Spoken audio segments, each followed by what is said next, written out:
Yes, that does happen. and trying to navigate on the phone. So you're just picking that up, and I had it sitting on my lap. Right, where do we go? Now, I can get out the map book or a paper chart map and sit there and read that, and it's no fine. Is that Really? right? Can I get a map out? Like have a map book sitting on my lap? I don't know. But I can't have the phone with the, Yeah, if only if it touches any part of your body, it's a fine, apparently. yeah, yeah. So I can't have the phone sitting there, but I can have the map book out just doing these ones. I've no Is idea. not an issue, Really? as I understand it. That's odd. Somebody write into Daryl and let Yeah, us know on let that us one. know. Somebody that knows better. Wow. Yeah. Because you remember back in the day, you'd be there with the UBDs, Yeah, just going, if you're moving east to west, it's no problem. Then you're going north to south, you're going, geez, I've got to jump 50 pages yeah, over. yeah. Yeah. Uh, Yeah, I didn't use digital navigation for yeah. ages after it first came out, and then one day I just fuck it. Well, I'm trying to go back to using the digital navigation as a map book because I find that following the little blue dot, the little blue line, turn left here, turn right there, you end up with no awareness of where you are and there's no learning. Yep. Uh, and so then, whereas I go, righto, where do I need to go? And I'm trying to navigate on that, checking it. Where do I need to go next? So you're sort of looking for um, markers and street signs and waypoints Yeah. and significant navigation points to find your way around. So, I was able to find my way back here today without a map. Yeah. Whereas if I just followed the blue line every time, You don't learn. I don't learn. I Yep. would need the little blue dot to, and so therefore I'm being told what to do by essentially this is AI, navigation AI, artificial intelligence. I'm using that for me to navigate, and You now I don't. don't use that. You don't And remember. You lose that brain plasticity, and how many phone numbers do you know now? fuck. I said this Remember, the other day we to grew up, someone. and so this is the insidious nature of the AI that we're handing over responsibility of our destiny to this technology. Now, some of it, we just got to learn how to use this as a tool, As a tool, not a not as, crutch sort of thing. yeah, without becoming, oh my God, where's my phone? And I've been out on a date with a girl who I left my phone in the car. Yep. I said, I'm just going to chuck this in the car. Went on a date. She was visibly stressed the whole date that I didn't have my phone. She had her phone so tied into it, and it's not even her phone. So this is the extent of these things are having. And so when you're getting to that point, oh my God. So it's a bit of a funny one. So, oh, I'll just leave that phone there, but it's getting easier to do to leave it behind. So that's why I now navigate using it as a map, and I just flick across the screen Yep. and zoom in, zoom out, Yep. and then I have to find my way. And you do miss turn-offs. You do have a magical mystery to it. I got around the block third time now, which there's a learning in that. There is a learning, Yeah. and then what that means is that I need to leave a little bit earlier to factor that in, because I think that extra 10 to 15 to 20 to 30 minutes maybe that I leave earlier is worth that learning um, for the future. And you don't forget it. Yep. Once you learn it, that's the thing. Well, it's in there somewhere, recalling it. Yeah. Well, Yeah. you may forget it, but Yeah. if you're on the road on your way there, usually you'll see things Yeah. that'll trigger your And memory. psychedelics have shown me that it's all in there because I relive relive some stuff. Once again, none of it to do with military service, Yep. but a lot of it was other things. You go, yeah, it's all in there, like the repressed memories. I didn't have any of those. There was there been no surprises. It's like, oh, I had forgotten about that, but not a surprise. Does that make sense? Yeah. Life in general, you're saying? Life in general, just some things that have been going on in the past, or that happened. Yeah, that's right. That did happen. It's not that I had repressed it. It's just that I'd forgotten Yeah. that it occurred. And it's even the same with with this war crime stuff that's come out, which is why we have Bravery and Betrayal. Yeah. People are being asked, well, this rotation and that village on it, I have no idea. What are you talking about? It's Like, what did you interesting. have for breakfast, 6 years ago on this morning at 11 a.m. or it's like, what the fuck? Yeah. Yeah, I don't even know what country I was in. But yeah, and so the thing is, when you're going, if you have one tour, then I was on rotation number whatever, and I was on that tour between these dates. When you're going backwards, back and forth, time and time again, I don't know which rotation was which. They all blend in. Yeah, it kind of blends in, and you kind of remember sort of ballpark dates, but and even when we're doing some planning for jobs, like, oh, I've been to this village before, have we? You get out of a helicopter on the ground, and go, oh Oh, yeah, yeah. I was here last year. Yeah. So I want to talk as well about Bravery and Betrayal, but first I want to go into this, something that you mentioned last time, the devouring mother topic. Yep. I guess also, I guess we could bring it back to the brotherhood and camaraderie, etc. in the military. You did touch on that earlier. Yeah, so the devouring mother's an interesting one because it encapsulates the woke ideology, I think, because what you've got is that devouring mother, and I think Snow White talks about this, mirror, mirror on the wall, who's the fairest of walnuts. That's her daughter. It's Snow White, essentially, I believe, and she can't have that. But what the devouring mother is that narcissistic parent who just loves that this child depends on me. And so there's a difference between an empath and a narcissist. One will tie kids' shoes every day and enjoy that little interaction. It's beautiful. Oh, and then the other one will teach their child how to tie their shoelaces and enjoy watching them tie their shoelaces and run out into the world. Yeah. One's controlling and manipulative, and the other one is selfless. And probably unconscious as well to a point. Oh yeah, they don't know they're doing it. But that is it, isn't it? About raising children. You need to, well, I'm saying you need to. Yep. My view is that I would want my children to be as independent as I could possibly make them. Yeah. And so that's when we get to the young men today who've been told they're terrible, they've got issues, they've got ADHD, they've got autism. By the way, autism's a superpower. And so once again, ADHD as an operator, where's the enemy? Where am I putting my foot? Where's my buddies? Where's the next bit of cover? Where could the enemy come from? What platforms have we got overhead? Where's the snipers? What angles do they have? Where's the other team? Where's the objective? Where's my dog? And processing everything like that. And, where can I go around this corner? Is there somebody else around the corner that's friendly? Are they foe? What's in my background? So ADHD is really well suited. Fighter pilots, they're managing so many different systems and in a 3D space as well. So what I see autism is if you've got the normal spectrum goes from here to here, get that on camera, here to here, other side, and people function about that. Autism, you're here or here or here in that and functioning there. So it's like a sliding. So you are within this little narrow band, but you function to that level, as opposed to you're in this wide band functioning to that level. An extreme case is like Rain Man.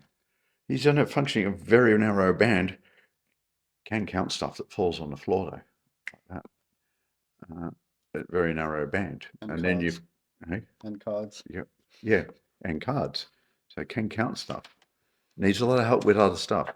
And that's what I see special forces operators are definitely all ADHD and certainly autistic. And I think when you go to trauma, it requires that level of autism to go, yeah, that's what that is, and I'm still getting after it. And then Mm-hmm. for that terrible stuff to occur, you lost a buddy or whatever, and then you go, righto, let's go back out the gate. Like, how can you Without a do that? I second go, well, I thought. don't want to let my mates down. I've got to get this right. There's a shame-based factor to that. There's a little bit of pride. There's a little bit of, well, this is what we're here to do. And I've prepared well, and I am performing well, and there's not so much of an issue. So there's a little bit of autism in there as well. But yeah, essentially, I don't want to let mates go and do that. It's like if you get, here's mission certain death. Oh, hey, yeah, can you give that to somebody else? No. And so this is, you could never live with yourself doing that. And so when we get into shame, we know what we're talking about when we say, that person's got no shame. You know what the type of person we're talking about, and it's not good. You do not want to be that person. Well, I know I don't. Do you still feel that you have that in your life? Do you struggle, not struggle? Do you accept challenges that you may not need to now, but don't because of that type of mindset? Well, this is brought up with, once again, bravery and betrayal. So essentially, to go back to part one of bravery and betrayal, is we had this ongoing narrative in the media Yeah. that was, we all did terrible things, war criminals, and we see what's happening with Ben Robert Smith. It's terrible.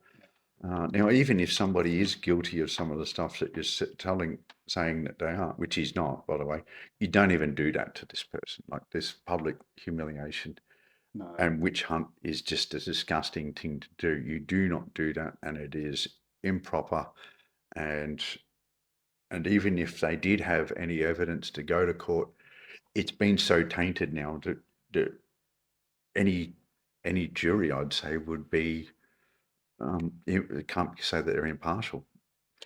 And same with the one guy that has been charged, and he has been named in the media, which, there you go, there's a betrayal already. Yeah. Aren't we supposed to have protected identity? Now you Innocent put the until proven guilty. families at risk, and everyone around him, and then it's not hard to get onto social media to find his surname and his wife's name and children and see them, and then who else is connected with them, and then you build a network, and so then you start to, this is how we find people. This is how they find people. So with all the media and everything and the videos that have been shown on Four Corners and ABC, and ABC have been found to doctor material as well. They've been found guilty of that. Don't know if anyone was sacked. Oh, of course not. Yeah, and so you've got all this going on. So I don't see how justice can be served by going to court, and where's the benefit to society of pursuing this? When we're talking 265 million to date has been spent on chasing us. So apart from all the money spent on the war, 265 million spent on a witch hunt, basically. Yeah. And that figure's a couple of months old, by the way. So instead of supporting soldiers that went out, risked their lives, performed excellently. Yeah. Lives were lost. I think, was it 41? Yeah. 4 dogs. Yeah. 260 odd There's maimed or injured. A lot of injuries. Yeah. So instead of supporting troops that went and did what they were asked to do, they've now been thrown under the bus because of some yet unknown political agenda. Or it might even be, it has a feel. It has known. It has a feel of tall poppy syndrome to me. And the that a bit? So tall poppy. It's that Australian thing where if anyone's going to grow up taller, just snip them off. Yeah. So I love America. I love a battler. They do. celebrate. They celebrate that people one. who make it. oh no, and they feel for people when they fail. You're like, oh man, and they celebrate success, and I, don't, that's a beautiful thing. I wonder what it is here. I think it's some sort of convict hangover. Yeah, it must be. Whereas, oh, you're better than that, are you? Oh, you're too good for us now. And it's almost like gangbangers. We call it crabs in the bucket. And whereas the crab's trying to get out of the bucket, the others will just pull Just it drag down. them You down. drag it back in. Yeah. Yeah, yeah. Which is basically it's a corporate psychopath behavior. Behavioral trait. Whereas I'm not going to do better. I'm just going to drag other people down to my level and below. And that's often what you see, Yeah. especially And so it's pure narcissistic psychopathy. on social media. One thing that I get a lot, especially with posting like men's groups and things like that, and men working on themselves, etc. I just get some of these fucking comments, Yeah. which are insane, insulting, and I'm just like, this is the person that needs it the most. So that's something I'm really trying to get my head around and figure out is what it is that leads them. And I think it is an element of the tall poppy syndrome, or it's or they're just too scared to face the aspects of themselves that need to be healed, or I don't know. yeah, But what I do know is that it's not a credible threat. So no, it's not. whatever their aspersions they're casting can be immediately dismissed. Yeah, I mean, Uh, I used to sort of take yeah, it personally. I don't now. yeah, However, my role as a men's coach, facilitator, this and that, I want to try and help people. So I'm just trying to understand the psychology around it so that I can yeah, potentially help them. yeah. Well, I go back to dog behaviorism. Am I going to reward that behavior or ignore that behavior? And so if you don't give it any voice, then that behavior is no longer working. Then they have to work on some other way of communicating or going about business. Mm, And so by engaging with it or giving it time, it may be empowering that particular behavior. yeah, And it does get rewarded. Um, you know, fat people in lingerie ads, it doesn't make sense to me. It's not healthy. But yeah, poor behavior. So once again, social media, internet, that sort of, that to me is poor behavior. And then they complain about people objectifying them. You objectified yourself and then complain about you've being done it objectified. yourself. Yeah. How about, once again, as you said earlier, see it, ignore it, don't like it, and give it, and then, okay, that behavior is not working. I need to try something different. I see this with dogs. Mine is very smart. He'll push buttons, not working, not working. Then he'll work out what he needs to do to get the reward and then reward the behavior that you want to reward and Mm. extinguish the others. Yeah, Yeah, it might be that simple. yeah. It's a start.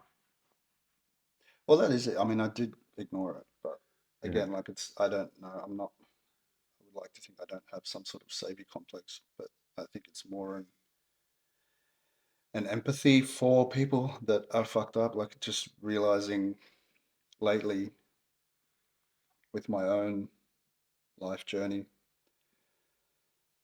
how much trauma I actually did take on as a child because I thought I'd dealt with it maybe 10 years ago mm, when I sort of first got into plant medicine and therapy and this and that. And then recently, very recently, like only sort of 3 months ago, I just had a few things happen in my life where I realized that I had just sort of peeled the first few layers off. And then talking to that guy yesterday at the men's event, how he was telling me about what kids are going through these days. And I'm like, that kid, particularly when it comes to for females for sexual assault and things like mm, that, are going to be fucked for the rest of their life. They're going to be dealing with that shit for the rest of their life Yep. and potentially pass that on to their children. Yep. More than likely, if they don't actually get help. Yeah. So I'm looking at it purely from, can I help this person? And I think it is just as simple as you said, is this worth rewarding? Because I can't fucking help everyone. No. And some people No. can't be helped. Some people No. don't want help. That's it. And I believe that too. And then if that behavior is not rewarded, and then they will start to potentially be introspective. Some may never, but I think it's highly likely that they start to, that's not working, that's not working, what's going on here? Yeah. It gives them the opportunity to go down that To pathway, maybe self-reflect. to self-reflect, because us going, that's not good, is not going to work. No. It's then we're getting into that tit for tat, and Well, so we're back to war. Yeah, exactly. Yeah. It's also that combative sort of energy where Yeah. they become rebellious, or obviously people with trauma and issues Yeah. are rebellious to a point and varying degrees, but Yeah. then they might fire back, and then it would just become this stupid conflict for nothing. And if you study narcissism, they will turn the volume up and turn the volume up and turn the volume up Hmm. and up, and then that doesn't work, and then they fade away. Then it'll be a blip, then it'll be another blip. It's just got to remain strong. Yeah. And I'm talking about my past relationships here. So, Yeah. yeah. With Yeah. narcissists. There's been a few. And once again, it's I chose to go out with those people. And I got to live with those choices, and it's my fault for engaging in that in the first place. And you believe that is due to your childhood? Yes. Yep. That unavailable partners. Yeah. Emotionally unavailable partner. Yeah. How far have you gone into that?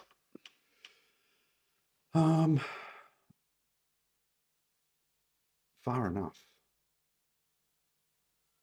And I don't think there's worse. Like, yeah, I've gone into it far enough just to go, okay, that's why I choose these people. And so I created the awareness. And I understand where it come from with mum, and so it's nobody's fault. It's like, okay, this is what it is, and she's dead now, and so I never told her that this is what I discovered, and there was no point because we were getting along fine. It's not her fault. She did a really good job with what she had. Best she could, yeah. Yeah, and so I guess that's where the true forgiveness is going, that's what happened there, righto. I've got to do something about this. It's not up to them anymore. And to go and tell you, hey, I forgive you for fucking me up, is not forgiveness. That's revenge. It is, isn't it? Because I can relate to my situation with my mother, and then I look at it, I forgave her, but in my own self. I didn't say it to her. But then I look at her life. She got hit by a car when she was 3, away, my grandparents were working. They were fresh from World War II. Yep. Didn't have time to go see her in the hospital. She was in the hospital for months. I imagine the trauma that a young girl would have, that Nobody abandonment, cares this and about me. that. Yeah, It's like fucking hell trauma for a little child. Absolutely. No, it's still nothing but love for mum now. Yeah. It is what it is. And so I don't think I need to go any further into it than that. There is nothing else. And do you feel that when you've gotten to that point, you can then shift that energy and bring in or have a different type of relationship with a woman? Yes. It's all about also setting boundaries. The issue, as I said earlier on, okay, so what's mutually supportive look like and what's codependent look like? Mm-hmm. At the start, they sort of look very, very similar, don't they? And they feel one feels great, maybe too good. Yeah, because that codependency soothes your wounds. Yeah, and so where's the line? And I don't. So 53, I don't know. So I've got 53 years of stuff to work out. So I guess just slowly pump the brakes, and a lot of alone time is what I'm enjoying these days anyway. It's nice, isn't Yeah, it? yeah, I think that is a part of someone who's gone through trauma, to have alone time, reflection, connection mm, to nature, or whatever it yeah, is. I mean, nature obviously is something that we benefit from. yeah. See, the other thing with trauma has come from people. So once again, this unhealthy society, we go into that and you're faced with that. So you need to step away from it and have alone time, and it's a reset. Same as going and doing plant medicine is a reset. It's acknowledging that that's what that is, and getting that self love, and moving on, and being comfortable on your own as well is very important. Otherwise, you end up with Yeah. that needy, and you will glom onto that, which and so this is where I've been not I've had some issues. Is that it's because of that childhood and that ADHD and that rejection and being told you're naughty, and uh, there's a neediness there, which is in itself narcissistic, which is attention-seeking behaviour as well, narcissistic, because I want that love. And then you'll get that narcissist who comes along and ingratiates upon you, Mm, and he'll jump on that because of the and neediness. sucked in, yeah. And Because you're so, needy and you grab at it. And yeah, and so being able to step back and go, I don't need this, and I want this, but I don't need this. yeah, I'm good. I am enough. that's when a secure And relationship can come along. that's when you can have a secure relationship, and uh, being understanding your own standards, your own boundaries. Okay, like nobody's perfect, so okay, so how imperfect can they be? What can I deal with? What idiosyncrasies can I deal with, and what can't I deal with? And then understanding that, you go, no, well, this is what I can work with. Or even somebody that's always trying to improve, well, we can work with that. Yeah, and I Yeah, think that's where yeah, not self-management, but an easier time to manage what you have. yeah, yeah, Because yeah, it's obviously, and I think for me, my personal thing is my wife Athena is also into working on herself, and we do it separately and together. yeah, And you have your waves, you come up and down, and I think that is where people like us or anyone else that has trauma, having someone who isn't at all sort of neurodivergent or got demons, so to speak, would be a lot more difficult. mm. Yeah. Where does it become codependent with both your demons? Well, that's it. Yeah, That's it. yeah. That's what the That's a dance tricky is, bit. isn't it? And so I guess a good place to start is the feeling is the feeling. And somebody does something that makes you happy, say, "Oh, that made me happy," and so reinforce the positive behaviour. Yeah, I like it when you. And when somebody makes you unhappy, it makes me unhappy when you. What I need is this. And if they're willing to consider that, because this is part of getting to know each other, if they're willing to consider that and make the effort for you, then that's okay. If they get defensive and go, "No, I didn't mean it like that," it's okay. Well, there's no way forward there. Yeah. Yeah. And John Gottman talks about this. There's the four horsemen.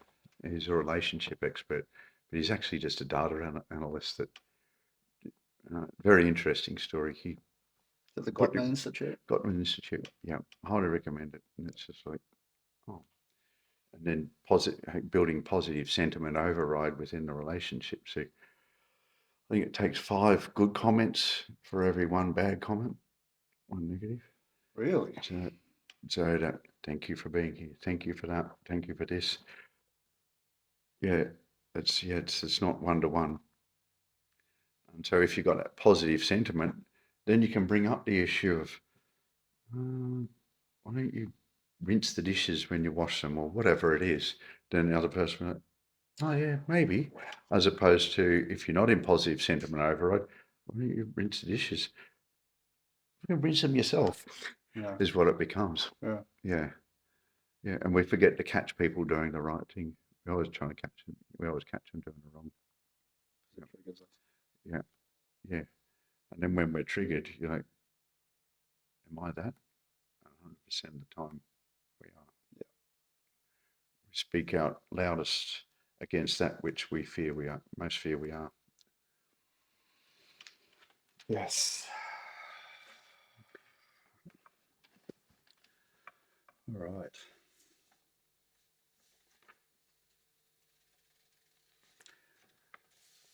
Let's talk about nervous system regulation. I think we've got our breathing stuff. Like we have combat breathing. Yeah. You've got to pause in, when you're coming up to the door, oxygenate the system. Yep. We also did mapping of eye tracking movements to events in training, and so it was done deliberately, and with a heart rate monitor as well. And we found that those people that could self-regulate, so goes up with the event, and then it comes back down, and then another event goes back up. Those that remain on high burn out, so you can't stay up there all the time. And I think it's very, very difficult to learn that. And I think so. This starts at an early childhood in that stress inoculation. Going out, playing on the monkey bars with it, climbing, chasey, brandy, just all those little things. There is an excitement and a stress, and it is scary playing hide and seek, which is a survival mechanism. So when the enemy come, you need to hide. Or if you're the seeker, it's just learning to hunt. Quietly. Yeah. Yep. Yeah. And so it's all valuable back in the day. Having that stress inoculation when you're very young is very important. This is where the tribe is very beneficial for the tribe to raise a child. Take them hunting, take them, expose them to a little bit of danger where they will be protected, but they get to witness that and then gradually become involved in the hunt. And so it's a gradual ramp. But if you protect and protect and protect, and this is where that devouring mother thing is, we used to have helicopter parents. Now we've got snowplow parents that remove all obstacles. So there's no adaptability, there's no skills learned, there's no resilience. So I don't like these words thrown around way too willy-nilly. Adaptability is building skills to work out different ways of solving a problem. Okay, this is not working. What other tools have I got? Resilience is having the ability to withstand stress, whatever stress it is. And so there is a limit to that. And so this is where the adaptability, right, this is going on. Okay, is there another way around it? Yep. And so with a snowplow, there is no adaptability. There's no learning. There's no resilience. There's nothing until you're just taken care of. And even a child that doesn't do any home chores knows deep down inside that they're not contributing here.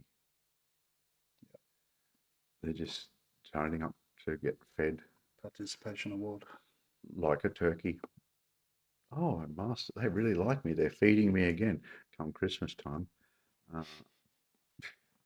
you get eaten. Yeah, it's like Hansel and Gretel. That's a good analogy. It's like Hansel and Gretel.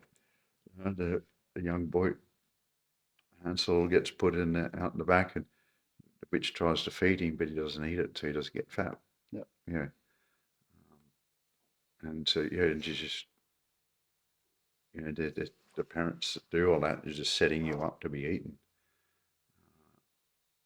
And it's a devouring mother. Literally. Literally, yeah. Yeah, there was because it one. was all consuming and it'll fatten you up, and then you can't go anywhere. And mother owns you, and so you might as well have been eaten by her. There was one story, I guess, if you will, of a child or a father teaching a child, his boy. He'd teach him to jump off the fence, jump off the fence. He'd catch him, and Mm. then one day he just stepped back and let him fall. Mm. And the lesson was, I'm not always going to be here for you. You need to learn to land on your feet. Yeah, I think there's a better way to do that because then there's a Yeah, loss of trust there. But yeah, that's yeah, yeah, that. Yeah, I yeah. agree with that. So There is a when, loss of trust because that's kind of a betrayal, isn't it? yeah, I got your lesson learnt there, kid. Never trust Yeah, anybody. don't trust me either. Yeah, but yeah, stress inoculation. And so if we had a 30 centimeter wide plank that goes for 20 meters along the ground, we can walk along it, no problem. You put it 30 stories up between two buildings, it's a game changer. So stress inoculation is you raise that 30 centimeters, not 30 centimeters, not 30 centimeters. You go up and up and up and up, and then you've got that stress inoculation there. It needs to be gradual, but this has to start from kids, and we do it with dogs. So we would get pups into a puppy from the Air Force pup program, bring them over, and then we'd have them down the range. We'd have them around explosions. There'd be helicopters. The day-to-day training. They begin with the troop, Yeah. and go and doing PT or just socialising with the operators. And so they just grew up to be little gangsters. Whereas you bring an older dog into that environment, it's like, oh my God, you bring an older person into that newer environment.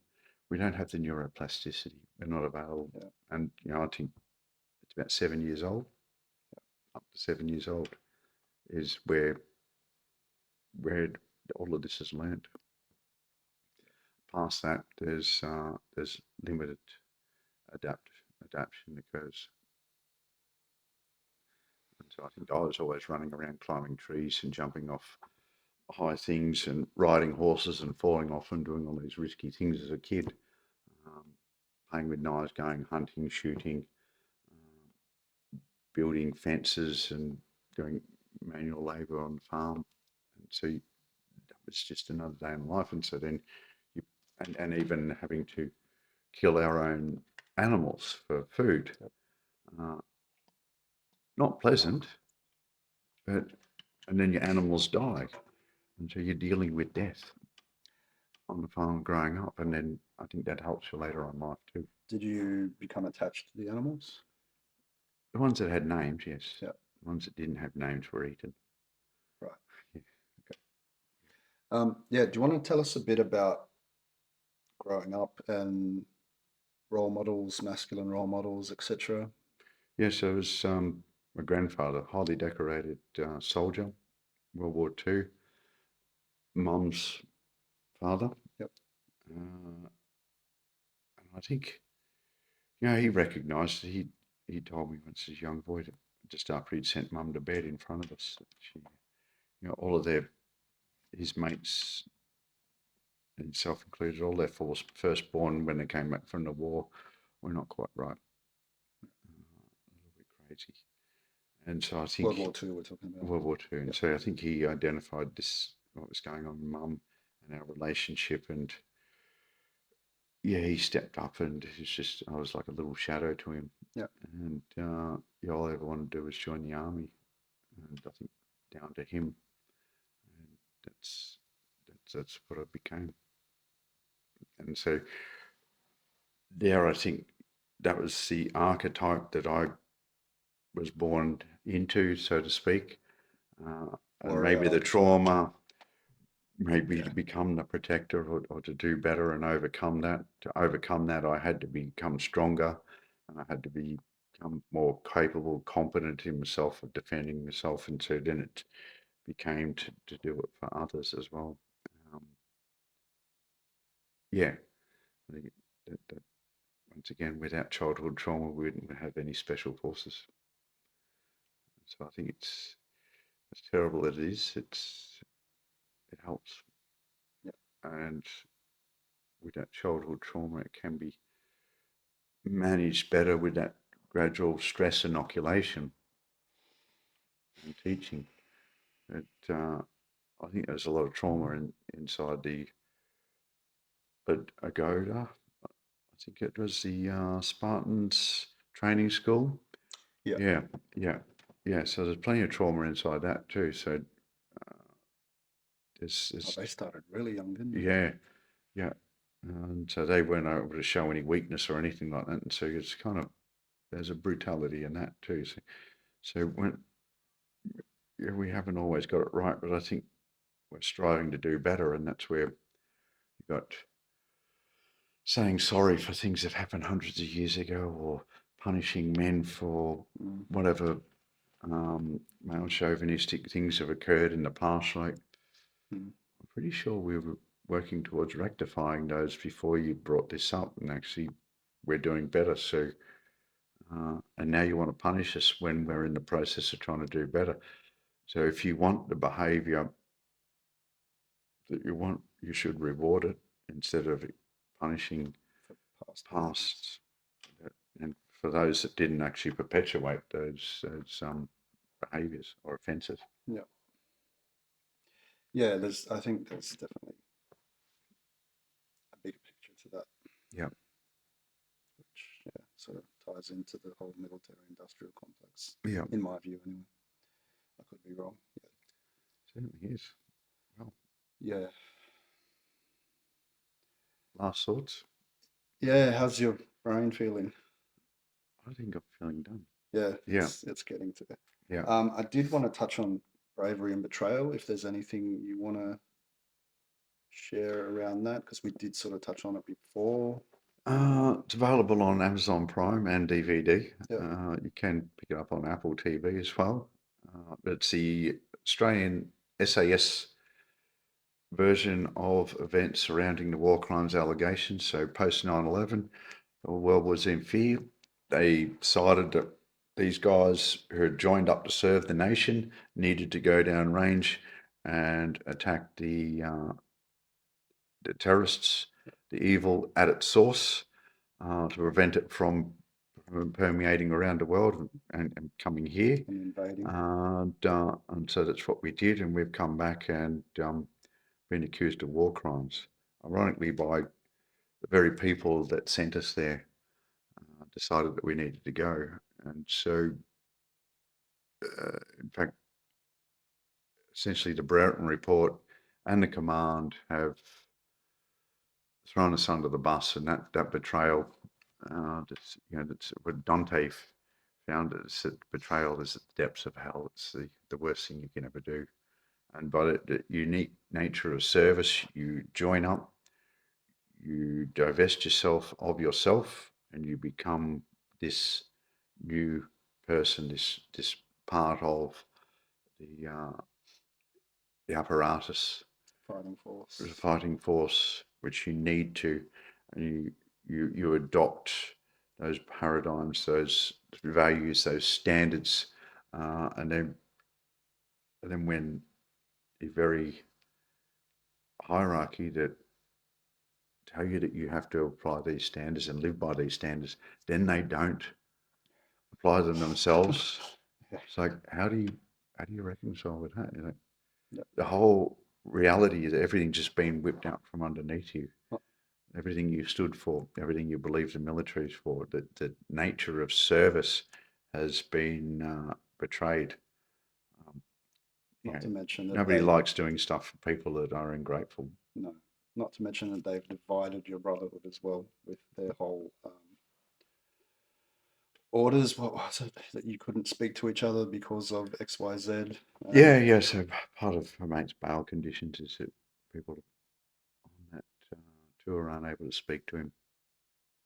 Which isolates him. Puts him in a precarious So position. they isolate them, which is disgusting in itself. Yeah, when you probably it's classic interrogation techniques to make you just go, I just want to go make this go away. I want to talk to my mates again. Yeah, it's a classic pressure technique isolate, conquer, divide and conquer. Divide and conquer. Yeah, yeah, which is what they want. But the hierarchy is essentially abrogated command. They've given up all responsibility for stuff that happened under their command, which you cannot do. It's illegal. Who's in charge? And if you say that I had no idea of what was going on under my command, Yeah. then you're incompetent. And in fact, Yashimoto, the commander of the Japanese Imperial Forces World War II, his excuse or defense for war crimes committed under his command was he had no idea that it was occurring. He was executed at The Hague for war crimes that were committed under his command. And it's essentially what Angus Campbell has said. He had no idea of what was going on under his command. He's going to be lucky because there was actually no war crimes committed, so he won't get hung. Ironically, he is now the ambassador to Europe, so he is hanging out in The Hague. Yeah. So he's been rewarded, essentially, instead of court-martialed for incompetence. He's still got his medals. And you guys don't. Well, a lot of us were just never given them in the first place. And I've got paperwork that and evidence to that fact, and have been attempting to get this reviewed, because the initial recommendation for medal is different to the one that actually got up, and it's a lower one. And then there's other guys on the ground that were not issued any medal that were nominated. And so I've applied for a review, but I've been told that I can't apply for a review because it has to be the nominating officer. But the nominating officer's name has been redacted in the paperwork. So this is what's going on in the honours and awards. So not only are they trying to take medals off some people, which they should be taken off certain people who did not earn them in combat, as was the initial requirements of the medal. And in fact, they changed the wording so that they could get that medal. So it's supposed to be Distinguished Service Cross is supposed to be done for combat. But they've received it when they were in Dubai. Commander of the task force sat in Dubai, not even in the same country. Wow. Yeah. So there's a political. So there's, yeah. Something happening. Yeah. Yeah. Well, I watched it. It's a good. I won't say it's a good story of what's happening. It's a hard watch for me. It was. I could feel your side. I didn't see any legitimate reason for this to be happening, and my gut feeling is it's not. It's just something political that we don't know about. Yep. And so I think the essential thing to take away from it is that, yeah, while it is the story of the SAS, we are at the acme, the top tier, the first through the door, the elite. If they can do this to us, what can they do to everybody else? And we are pretty high profile. And what are they doing? And they're doing it to everybody else. And this is police, emergency services, fireys, nurses,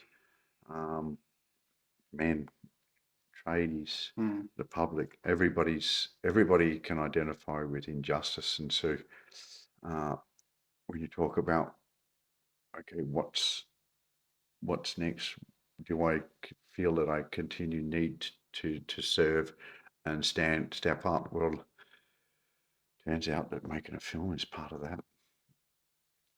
And we are getting some traction in Parliament, and actually we're bringing recognition to emergency services in some states, and it's raised the profile of it within Parliament here in New South Wales. So there's things are happening. It's just we need to strike while the iron's hot, so to speak, because this sort of raised profile fame, it doesn't last very long. So this slightly raised profile needs to be used or capitalised upon now, because yesterday's news pretty quickly. Yeah. As we found out with the Royal Commission into Veteran Suicide, and so this film raises all the same issues that were 122 findings in the Royal Commission. Injustices, administrative violence is the term that was coined. People coming under scrutiny from legal processes, administrative processes that are unjustly interpreted or applied. Yep. So all of those, and so I think it applies to everybody as well. And so we sort of need to reinvigorate these things and keep pushing them, lest it be pushed aside, because it's much more comfortable for politicians and hierarchy to let that one go away. Then we can move on. Yeah, they'll just, I'm sure they're prepared to just let it sort of okay, slide and let it fade away. Well, you've got, I've forgotten his name, but the guy that's been the only one person that's been charged with nothing substantial is sitting there. He's been charged with murder. Well, it's quite significant, quite okay, substantial. but you've got to prove that. Yeah, and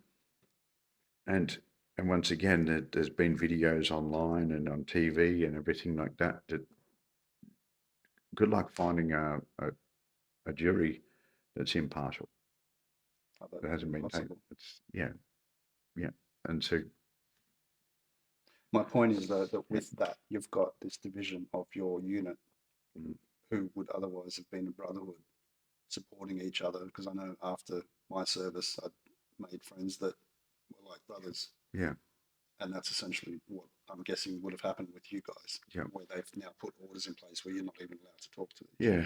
So he's allowed to talk to other people that weren't on that trip. So fortunately, he's still got a little bit of a network. Okay, so right. it's yeah. So that is fortunate. Right. It's a start, and he's doing okay. And the unit's is recovering, but you never be the same again. No, not if that's a tainted. Like trust. Yeah. Broken trust. Yeah, it's never the same. Cool. All right. Well, thank you. Thank you. Cheers, mate. Thank you all. This has been Dragonfire Podcast, and catch you on the next one.